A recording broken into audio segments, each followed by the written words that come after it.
Bismillahirrahmanirrahim. Assalamualaikum warahmatullahi wabarakatuh. Alhamdulillahilladzi at'amana bi nikmatil iman wal islam. Asyhadu an la ilaha illallah wahdahu la syarikalah wa asyhadu anna Muhammadan abduhu wa rasuluhu la nabiyya wa la rasula ba'da. Allahumma shalli ala Muhammad wa ala ali Muhammad kama shallaita ala ali Ibrahim innaka Hamidum Majid. Wa barik ala Muhammad wa ala ali Muhammad kama barakta ala ali Ibrahim innaka Hamidum Majid. Qala Allahu ta'ala fi kitabihil karim. A'udzu billahi minasy syaithanir rajim. Ya ayyuhalladzina amanu ittaqullaha haqqa tuqatih wa la tamutunna illa wa antum muslimun. Wa qala fi anhu ya laitani kuntu turaba.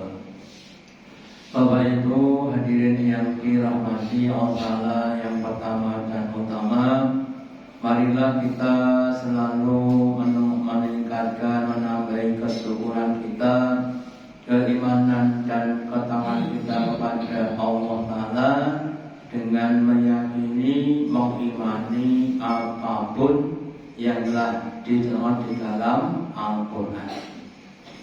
Sebagian perkara atau masalah yang akan terjadi yaitu adanya penyesalan besok di akhirat. Banyak orang yang akan menyesal. Kenapa? Karena tidak maksimal hidup di dunia, tidak maksimal di dalam melakukan amal yang berpada kehidupan di akhirat. Maka mari kita berusaha untuk semakin memaksimalkan amal kita supaya besok jangan akan lebih mudah untuk masuk ke dalam surga. Bapak Ibu hadirin yang dirahmati, kehidupan kita di dunia itu tidak lepas dari namanya rezeki. Meskipun rezeki tidak mesti berarti uang atau harta. Rezeki adalah semua hal, apakah itu harta, benda, kesehatan dan sebagainya yang dapat memudahkan kita dalam menjalani hidup di dunia. Kemudian Allah Ta'ala ternyata memberikan rezeki itu tidak cuma dari satu sumber, tapi dari beberapa sumber. Mulai dari sumber-sumber yang pokok. Kalau istilahnya orang kerja itu ada namanya gampok atau gaji pokok ya. Terus kemudian ditambah dengan mungkin berbagai macam tunjangan yang tunjangan akan diberikan setelah melampaui pada prestasi tertentu. Jadi kita awali bahwa rezeki kita sudah didapat sejak kita berada di kandungan ibu kita. Maka di dalam surat yang ke-11 ayat yang ke-6 Allah berfirman, wa ma min dabbatin fil ardi, tidaklah semua yang melata yang hidup itu illa Allahi rizquha, kecuali atas tanggungan Allah rezekinya. Baik itu yang namanya manusia, jin, binatang, tumbuhan, semua adalah dijamin Allah sampai kematiannya. Dari hidup sampai itu sudah di tengah rezekinya. Ayat Muhammad dan Allah mengetahui tempat tinggalnya dan tempat bersemayamnya. Kalau dulu zaman masih SD itu ada istilah Lord my dud, you my wrong, Lord my mandul, artinya tempatnya ya di endut itu. You my wrong, you my wrong. Itu adalah tempat tinggal mereka. Allah tahu berapa binatang yang berapa, atau tempat tinggal itu Allah. Dan kita berusaha untuk mensyukuri rezeki yang sudah ditawarkan kepada kita. Terus kemudian selain rezeki pokok yang nanti ada tambahan rezeki bagi yang mau berusaha. Maka di dalam surat An-Najm ayat yang ketiga Allah katakan bahwa laisa illa masalah, dan bahwasanya bagian adalah apa yang dia usahakan. Contohnya begini, seandainya ada sebagian kita, rezekinya diletakkan di luar negeri sana, Nah kalau kita tidak lakukan ya tidak akan dapatkan rezeki. Maka kita harus ke sana atau di tempat yang lain. Jadi kadang kita lihat orang itu kerjanya di tempat-tempat yang berbeda-beda, bahkan di tempat-tempat yang jauh. Bahkan kita ada yang kita sampai di luar negeri. Kenapa? Karena saya mau di sana. Jadi kalau kita tidak sana ya kita tidak akan dapatkan rezekinya. Jadi untuk yang ini harus kita syukuri bahwa kita bekerja itu dalam rangka untuk menjemput rezeki yang sudah ditetapkan kepada kita. Sehingga nanti kita harus menggunakan cara-cara yang baik, menggunakan niat-niat yang baik. Jadi jangan hanya untuk masalah dunia. Saya kerja sampai ke Amerika, tujuannya untuk menjemput rezeki yang jelas di sana untuk keluarga kita. Terus kemudian dalam ibadah kepada Allah, karena ibadah dan tidak cuma ibadah makhluk, juga ibadah sosial. Terus kemudian sumber yang ketiga adalah karena kita bersyukur. Di dalam surat Ibrahim Allah sabdakan, wa irta'annahum la ilaha azitanaku. Dan ingatlah ketika Allah telah memproklamirkan, Allah telah mengumumkan wahai hambaku, la in sakatum la azitanaku. Sungguh jika kalian mau berpadaku, akan aku tambah nikmat-nikmatku kepadamu.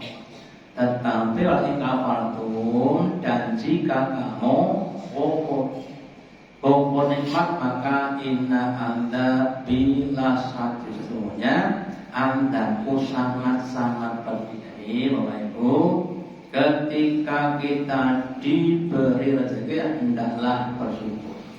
Bagaimana syukurnya? Yang pertama, ucapan kalimat syukur itu alhamdulillah.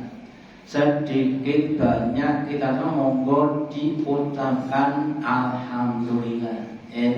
Dodole laris panen sing kathah alhamdulillah. Duite gajine munggah alhamdulillah. Itu yang pertama. Yang kedua, menggunakan rezeki tadi di tempat-tempat yang diridhoi oleh Allah, dimulai dari tanggungan utama, yaitu pada keluarga kita masing-masing. Yang menjadi tanggungan kita adalah untuk yang kita tunaikan. Kemudian setelah itu selesai, terus untuk yang lainnya, untuk sabilillah, untuk fakir dan sebagainya, kita adalah mensyukuri nikmatnya Allah. Kemudian yang ketiga, kita menyadari bahwa semuanya itu adalah anugerah Allah. Kita hanya sebagai satu sarana. Maka di dalam contohnya orang yang adalah Nabi Sulaiman, ketika diberi kerajaan yang luas, harta benda yang banyak, maka beliau katakan, hada min fadli rabbi, Ini adalah fadilah pemberian Tuhan kepadaku, bukan karena hebatku, tapi karena fadilah kepada saya. Liyabluwani, untuk menguji kepadaku, askur aku, apakah aku termasuk orang-orang yang kita juga waspada bahwa harta benda jabatan yang melimpah itu adalah suatu ujian untuk uji kita syukur atau kufur. Ya. Kemudian ada yang kufur nikmat. Contohnya siapa? Contohnya Qarun. Ketika diberi harta benda yang juga melimpah ruah, maka dengan sombongnya dia berkata, Innama utu ala ilmi indi. Sesungguhnya tiada lain hartaku yang banyak ini karena ilmu padaku, karena kepandaianku, karena kehebatan. Jadi dia merasa bahwa karena usaha dia semata. Namanya orang-orang yang kurang. Maka kemudian kalau kita teruskan, karena dia kufur, inna ada bila sakit. Kemudian si Qarun itu ditenggelamkan di dasar daratan ketika dia pamer harta kekayaannya dalam suatu parade, maka dia parade dengan membawa harta-hartanya. Ya. Terus Allah belahkan daratan, kemudian dimasukkan ke dalam daratan, kemudian ditutup kembali. Kita ada akibat orang-orang yang kufur nikmat kepada Allah. Makanya Bapak Ibu, kita juga harus hati-hati untuk menemukan rezeki. Kemudian setiap nikmat itu akan dimintai pertanggungjawaban. Allah firmankan, "Tsumma latus'alunna yauma idzin 'anil na'im." Kemudian kalian akan dimintai pertanggungjawaban dari setiap nikmat-nikmatnya. Ya.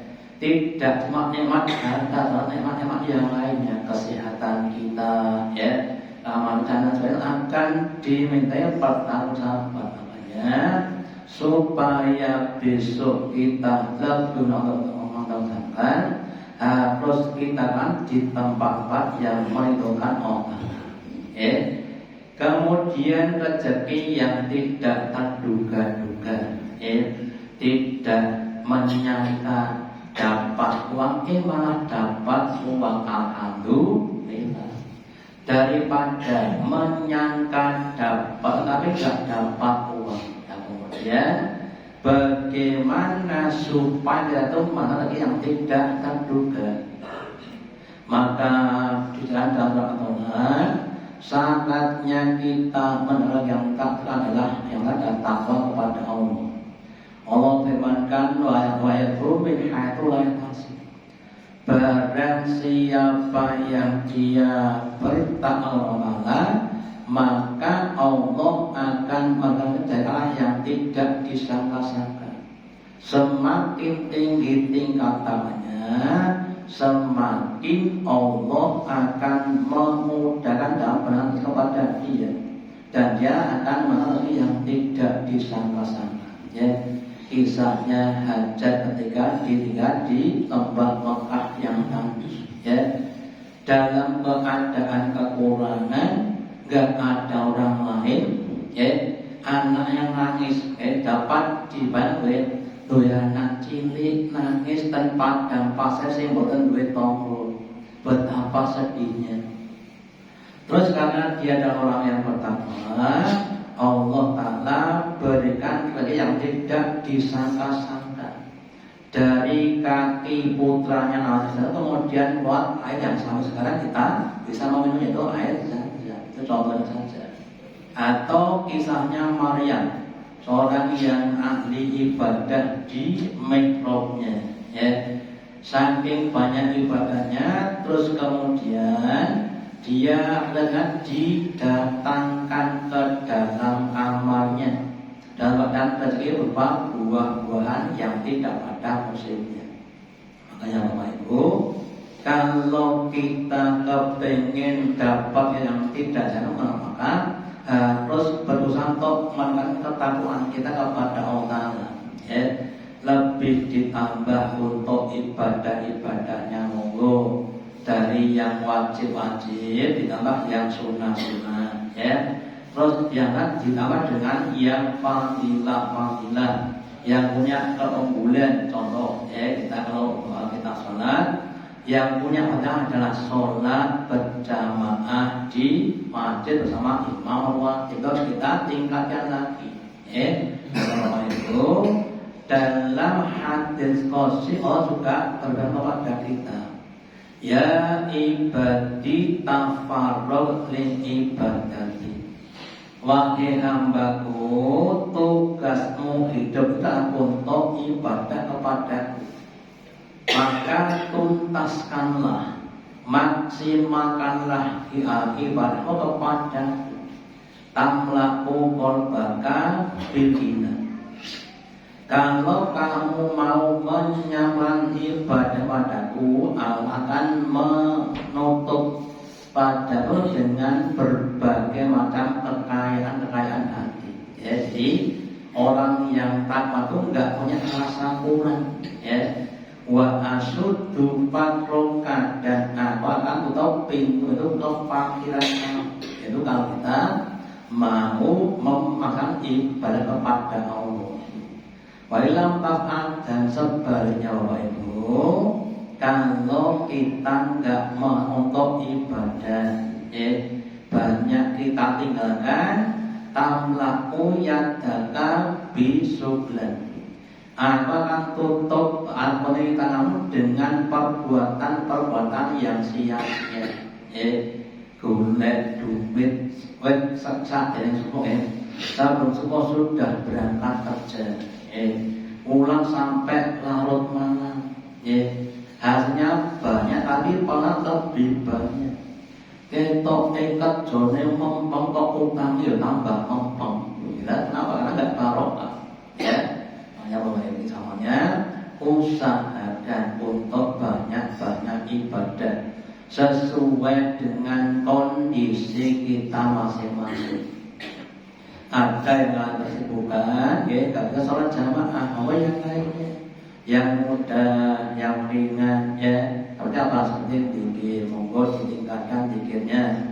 Yang bisa kita lakukan di mana saja kita berada, ketika kita nunggu di puskesmas, monggo zikir, nunggu kereta api, monggo zikir, dan sebagainya. Jadi kita nggak untuk mengenyangkan rezeki kita, meningkatkan ibadah kepada Allah. Gitu. Yang kedua, bertawakal kepada Allah, mewakilkan semua itu kepada Allah, jangan kepada selain Allah. Contoh saja, seandainya ada seorang bapak, terus anaknya bilang pada bapaknya, Pak, besok pagi saya harus bayar uang kuliah 10 juta. Besok jam itu boleh kudu 10 juta. Sementara lagi kapan duit 10.000. Kurang nol, terus bagaimana? Terus apa yang dijagake nek zaman dari kita, sing dijagake sertifikat rumah, sesok gak nang pegadian sih, gitu. Atau yang lainnya, sesok boleh utang ini Pak Demo, ini Mbakmu dan sebagainya. Atau yang lainnya, mungkin sawahnya, itu namanya bertanggung pada selain Allah. Maka dalam kita harus tawakal kepada Allah. Ya Allah, hamba-Mu ini membukakan uang untuk hanya 10 juta. Maka ambil kepada Allah untuk yang kecukupan tadi. Nanti Bapak kemudian setelah bertawakal terus ikhtiar, karena kita manusia. Kemudian gantung, kemudian insyaallah Allah akan memberi pada kita. Jadi Bapak Ibu, mari kita usahakan mentawakalkan semua kepada Allah. Kemudian dilanjutkan dengan ikhtiar. Karena Allah dan yang balighu amrihi dan yang maha menyampaikan perintah-perintahnya. Meskipun suatu perintah yang tidak masuk akal. Contohnya, ketika Nabi Ibrahim dibakar oleh Raja Namrud, kemudian Nabi berkata berdoa, ya Allah, hasbunallah wa ni'mal wakil, mencukupi kepadaku Allah sebagai senikmat-nikmat wakil. Kemudian Allah sampaikan maksudnya untuk menyelamatkan Ibrahim dengan cara yang tidak biasa, bukan memadamkan api tapi mendinginkan api. Apinya masih tetap berkobar api bagi Ibrahim, api tadi tidak membakar. Allah perintahkan kepada api, ya narukuni bardan wasalun ala Ibrahim. Wahai api, umumnya kamu adalah rasanya panas, tetapi sekarang dinginlah kamu. Selamatkan pada Ibrahim. Sehingga Bapak Ibu, bagi Ibrahim api tadi terasa dingin bukan panas, dan Ibrahim kemudian selamat tidak terbakar. Salah satu contoh. Nah, kita juga bilang Bapak Ibu, meskipun hal-hal yang lokal nggak masuk akal, 10 juta sesuk jam 7 esok kudu tersedia enak. Nah, kalau bisa saja seandainya kita mengirimkan lewat telepon saja bisa. Ya, makanya kita lihat semakin pada Allah Ta'ala Allah dan yang maha kuasa. Kemudian Allah katakan qad jalallahu li asain qadra, sesungguhnya Allah sudah menetapkan satu dengan kadarnya, bukan berlebih-lebihan. Artinya dan apapun yang dilakukan pada sudah diukur dengan kemampuan kita. Sok-sok ada orang katakan, pas diparingi ujian saya kabut banget kita. Wes loro pirang-pirang sasi, nggak punya pendapatan, kemudian harus bayar tadi dan tadinya. Nah, kalau kita cermati Bapak Ibu, Allah memberikan kita tuh kekuatan untuk mensabari apa yang ada. Yang Bapak Ibu, kadang Allah itu ingin menunjukkan kepada kita potensi yang ada tapi belum dipotensikan. Maka perlu untuk apa? Dipotensikan dengan cara ditunjukkan, diberi satu ujian yang berat. Ini semuanya harus yakin bahwa apapun yang dilakukan harus ada itu adalah dengan kemampuan kita. Kemudian kita lanjutkan berikutnya. Rezeki adalah karena istiqomah. Jadi amal lain yang dapat membuka rezeki adalah istiqomah kita. Di dalam surat Nuh dikatakan ketika Nabi Nuh mendai kepada kaumnya, sudah 40 tahun boten udan, kemudian kena semakin kering dan sebagainya. Terus Nabi Nuh berkata kepada umatnya, umatku, tidak hujannya ini karena kamu banyak bisa kepada Allah, kamu menyekutukan Allah dengan berhala-berhala. Maka jika kamu mau beristighfar, akan dengan kepadamu yaitu rezeki berupa hujan. Akan katakan faqutus tarobbaku. Allah katakan dari umatku, mintalah kamu amal kepada Tuhan kamu. Innahu kana lahu nasibun dan yang maha pengampun. Kemudian Yusila sama kemudian nanti Allah akan turunkan kepada kamu hujan. Ini Bapak Ibu semuanya. Jadi kalau kita maaf saja sok-sok bajunya seret, bisa itu karena apa? Karena dosa kita yang menumpuk sehingga menutup pada rezeki kita. Nah, salah satu caranya adalah untuk menghilangkannya dengan cara banyak istighfar. Terus kemudian Nabi sabdakan, man akala minal istighfar, barang barang siapa yang mau membanyakkan istighfar, mulai dari yang istighfar yang paling pendek astagfirullah ya, sampai yang paling banyak adalah syaitul istighfar. Allah jadikan min kulli hammin farajan. Allah akan menjadikan tiap-tiap kesedihan itu menjadi kegembiraan. Ya, nandur pari boten panen ku kira-kira sedih nomor susah Pak Bu. Para panen itu kan sedih nomor susah. Ya, padha mohon Pak. Terus diganti dengan yang lainnya. Ya, oh ternyata kan lewat jalan yang lainnya, lewat anaknya. Ya. Maka kemudian dia jadi apa? Jadi bahagia. Wa min baikin mahrujan, dan Allah akan jadikan setiap masalah itu diberi jalan keluar. Ya, ada solusinya. Ya, contohnya lagi ya, namanya ojek tuh banyak masalah. Umpamanya anaknya nakal. Ya, punya anak tiga lanang kabeh nakal kabeh. Ini suatu cerita ya. Udah begitu. Terus ibunya diberi kesabaran yang sangat luar biasa. Anak pertama nikah sembuh dari nakalnya masih 2 ya. Anak kedua nikah sembuh ya, tinggal 1 ya. Dan anak ketiganya kalau semuanya jadi baik ya. Berarti Allah Ta'ala memberikan kesempatan pada ibunya untuk menghadapi ujian yang dan dia berhasil. Dia bisa sabar sampai menjadi yang baik semuanya. Oh, kita berusaha untuk mencari solusi. Kemudian yang ketiga, Allah akan menerima darilah yang tidak disangka-sangka. Makanya kita berusaha harus untuk bermulazamah dengan istighfar. Ya, pagi, siang, sore kita istighfar. Ya, tidak masalah, tapi kita membiarkan dalam keadaan apa kita banyak istighfar pada orang. Ya, kemudian Bapak Ibu, dengan adanya istighfar, dosa akan terhapuskan dan pintu akan semakin terbuka. Bahkan Allah akan berikan kita dengan cara-cara yang lebih mudah.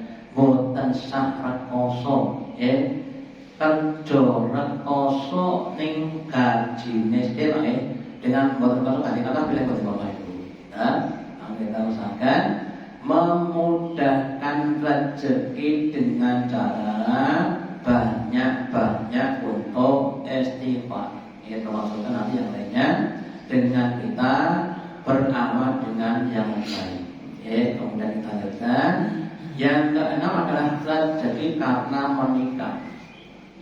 Seorang wanita itu ketika belum dinikah oleh seorang laki, rezekinya lewat bapaknya. Ya, nah setelah dinikah sama laki, maka jatah rezekinya diberikan pada suaminya. Makanya Bapak Ibu kadang-kadang Allah Ta'ala katakan bahwa ayamamiku, ya, dan nikahlah kamu kepada wanita, maka seandainya kamu itu miskin nanti akan dikayakan Allah Ta'ala. Enten seorang pemuda kerja jadi gajinya kakak ini boten nyentet gitu ya, entek terus kemudian menikah kita, kemudian tentunya sahabat beberapa hal tadi kita cermati teman-teman ketika belum nikah dan habis lebih baik setelah kita menikah. Kenapa? Karena tadi dengan adanya itu kemudian Allah limpahkan rezeki dan kita diberi kemampuan untuk memanajemen sehingga akan semakin baik. Dan makanya misalnya kita simpulkan rezeki itu akan diberikan lewat berbagai macam cara. Makanya kita semuanya harus mempotensikan seperti sehingga diharapkan kita akan mendapatkan rezeki yang cukup untuk ibadah. Boten sah golek nopo. Ya, boten golek utangan. Ya. Terus kalau bisa Bapak Ibu kita bertawud kepada dari yang namanya utang. Allah ini aku lihat minatku pribadi. Ya Allah aku minta ilmu dari ketakwaan dan utang atau yang lainnya. Allahumma ini akan makrom wal maktam. Ya Allah aku minta ilmu padamu dari makrom orang yang banyak utang, walaupun orang yang banyak dosa. Nah, semuanya dipancing dari yang halal yang boleh dengan dan barokah dan cukup untuk kita sampai hari kita masing-masing bodoh khotimah. Jadi kan kita sampaikan semoga ada manfaatnya. Allahumma taqabbal minna innaka antas samiul alim wa tub alaina innaka antat taqdir dengan doa majelis. Subhanallahi wa bihamdika asyhadu an la ilaha illa anta astaghfiruka wa atubu ilaik. Wassalamualaikum